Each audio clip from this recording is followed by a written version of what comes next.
Magandang araw mga kaibigan. Bigyan natin ngayon ng reaction opinion itong post ng BOVPX tungkol sa pahayag ni former Supreme Court Justice Antonio Carpio sa nangyayaring corruption sa bansa. Kinompare niya ang corruption ng Marcos Sr. Administration ng martial law kumpara ngayon. Okay. Former Senior Associate Justice Antonio Carpio has stated that the tipping point is very near. If it's not already here, due to what he describes as the biggest corruption scandal in history. Tipping point, yung talagang malulunod ng barko. O kaya bulkan, sumabog na.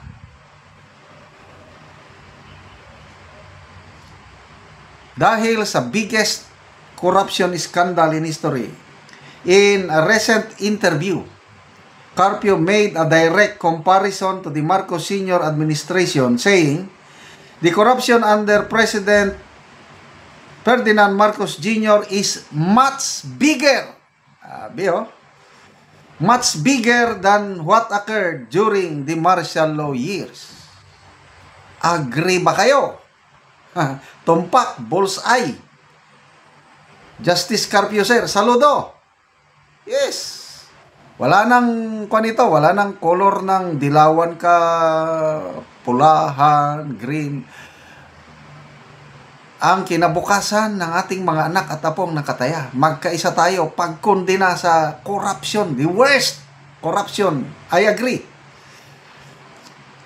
Carpio said, the events that are happening must be seen from the historical viewpoint that Bongbong Marcos ran to redeem the honor of his family. What actually happened is we are in the worst corruption episode than what happened during martial law years. Totally agree. Tuwan-tuwa ko nung manalo si PBBM dahil sabi ko sa wakas, mapapatunayan ng mga Marcos hindi magnanakaw. Kasi for 36 years, Marcos family has been vilified. Talagang pininta nila ng masama.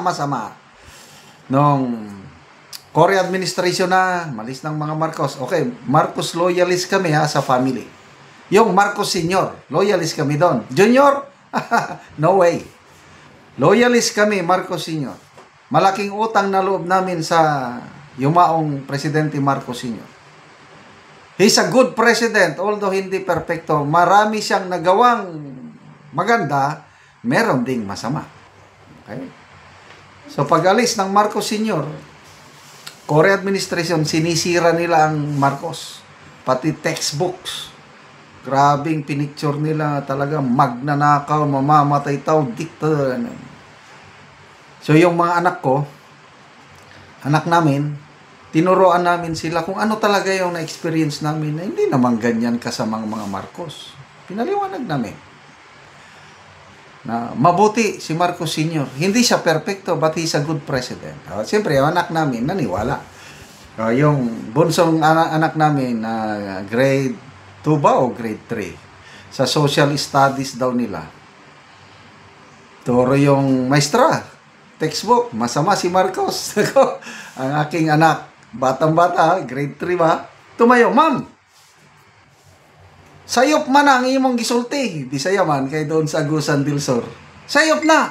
Ano man? Dili na tinod, ma'am. Akong daddy. Mao ni ang iyang sulti. Ganito. Nakatunganga daw yung maestra. Kasi na-orient namin ang aming mga anak kung ano talagang totoo.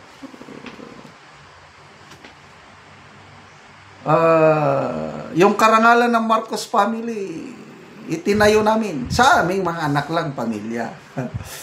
So, tumantuwa ko, nanalo ang Marcos, ito na. Redemption has come. But after 3 years, what happened? Instead of redemption, ano na ngayon? Lalong nadiin, lalong nahugawan sa Tagalog, lalong nadumihan ang pangalan ng mga Marcos. Kaya sabi ni Senator Amy sa video niya kahapon na Bongbong Marcos, sayang ka. We've been praying for 36 years na malinis ang ating pangalan, sinayang mo. Lalo mong dinumihan ang pangalang Marcos. Agree. So, salamat Justice Carpio sa sinabi mo na much bigger ang corruption ngayon kumpara ng Marcos Sr. Lahat naman ng administrasyon may corruption. Dahil as humans, we are all corrupt. No one is righteous before God. But ngayon, grabe. Ito, meron pang, may maganda pang paliwanag ni Justice Carpio, yung budget insertion. Sabi niya, Marcos okayed 421 billion. Okay. The House and the Senate inserted 450 billion in public work funds. President Marcos Jr. vetoed only 29 billion. The 29 billion veto is just window dressing. In other words, inapproved ni Marcos Jr. So, he owned up, he is responsible for the 421 billion insertion. He cannot escape liability because he could have vetoed it. Yun. Nagveto siya, ilang billion lang. Kalit, 29 billion. Yata, window dressing, pakitang tao. In the same manner, ngayon, yung ginagawa niya, ganun din, cosmetics. Sabi nga ni Senator Marcoleta, pinalitan nilang speaker. Oh, ito na ang pagkakataon para patunayan na seryoso sila. Bakit hindi sila naglagay ng matinong speaker? Congressman Toby Chanco. Pag siya sanang speaker ngayon, I believe na medyo yung tiwala ng tao sa administrasyong ito, lalo na sa Congress, medyo tataas. Kasi matino si Congressman Toby Chanco. Ang inilagay nila, Marcos loyalist through and through. Tapos, si Romualdez pa ang namili. Ano yan? Eh, di cosmetics. Niloloko niya lang ang taong bayan. Sayang. Tapos, ano pa? Ombudsman. Boying Rimulya ang gusto nilang ilagay. Ay, nako. Parang lalo lang nilang pinapaapoy yung galit ng taong bayan. Lalong nag-aalab. Nang dahil sa, it's really about leadership. Sabi nga ni Governor Chavit Singson, weak leader talaga si BBM. Tama si Tatay Digong, weak leader talaga siya, kaya nabudol tayo ng gusto. Salamat mga kaibigan sa inyong pagsubaybay, mga kaibigan sa ating channel. Nakakatulong kayo ng malaki sa tribong Talandig ng Bukidnon dahil ang sweldo natin sa channel na ito is pantulong sa tribo. Namimigay tayo ngayon ng livelihood assistance sa kanila, nagpapatanim ng saging lakatan at Arabica coffee. So, panoorin nyo ang video na ito. Sa area ni Manoy Sidrino, so mag-abono siya karon. Una ning itsura sa duha na kabulan nga kapehan ni Manoy Sidrino. So gawas nga hinlo, tambok pod ang iyang kape oh. Naanay mga sanga.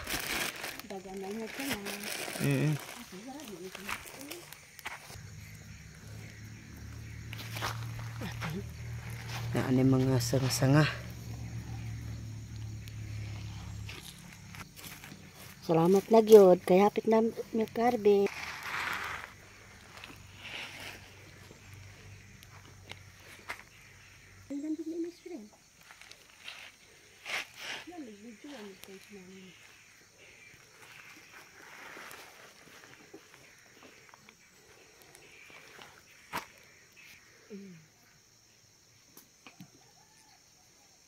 Karon human sa pag-abono, mag-spray na pod.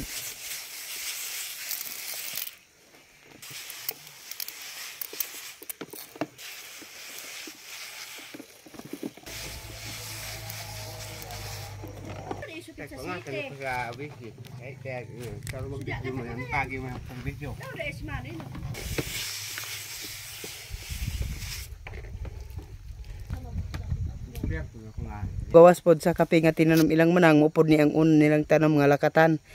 So hapit na pod mamunga kay ang uban nga ilang tanom nga unang tanom nilang lakatan namunga na karon.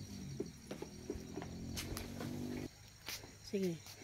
Sa pagtanom o nagtabang sa amo o pagtanom sa kape. Salamat na gyud sa Ginoo kay tan-awa ang among kape og lakatan. Daghana ang nananga sa among kape, ang among lakatan pod. hapit na pud namunga. Mm. Busa salamat na gyud sa Ginoo nga nagsuporta sad sa amo. Oh. Kaya ang uban ninyo nga lakatan manang ba nang munga na. Lakatan Namunga na karon. Oo, nangunod na. So salamat kayo na. Salamat na gyud sa Ginoo.